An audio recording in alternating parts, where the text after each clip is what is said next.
Hello, Palsy here today. Just real quick, the truth of the day. The truth about facial rehab, and especially the length that you will be in facial rehab, or that it will take when you are progressing slowly in the recovery of your facial palsy, and if you're dealing with synkinesis. It's a marathon. It basically is a marathon. It's not a sprint. It's not a race, which this analogy works very well with the speed as to which you should do your facial neuromuscular reeducation's movement. Everything is slow. It has to be slow, controlled, and targeted. So dedication and compliance are needed, obviously, and too many people expect, I think, immediate changes, and they give up after 1 or 2 appointments if they don't see fast enough changes, which is not realistic. And there could be a lot of other reasons why they are not improving. There could be some other complication, but there's also, you have to always kind of ask yourself, it's like, am I doing this, for example, for a stretch, am I doing this stretch correctly?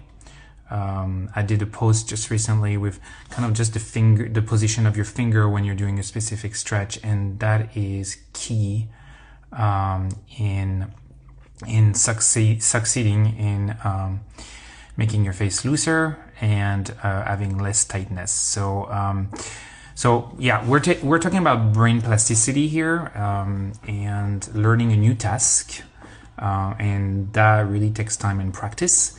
And I think the thing that is agreed upon is, on average, it takes 1,000 repetitions to learn a new task. So I will leave you with that to ponder. But yes, if you're not seeing, first of all, be patient. But if you're not seeing changes, just this is when working with a facial therapist is a great thing, because you can be guided into how the position of your fingers, and how are you doing this at the right speed, are you in the right spot, all this stuff.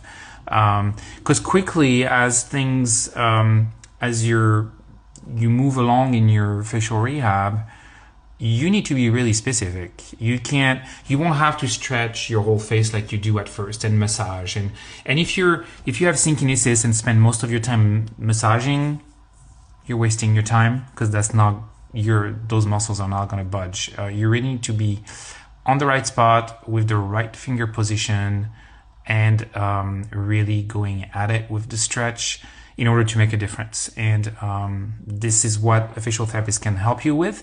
And it might just take a few visits of you learning the right way to do it. But sometimes, you need somebody to show you how to do it, and just try it on your own. It might not be enough, and that might get you frustrated. And if you're already not a patient person, you've worked on your stretches maybe between 2 treatments for a month and are not seeing any changes. First of all, the first thing is, like, review this with the therapist. Are you doing this correctly when you're at home? Because the facial therapy should happen,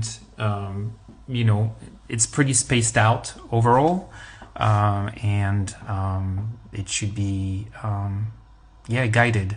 So I will leave you with this on this beautiful day out in Seattle, and have a great evening, and I'll catch you later. Bye bye.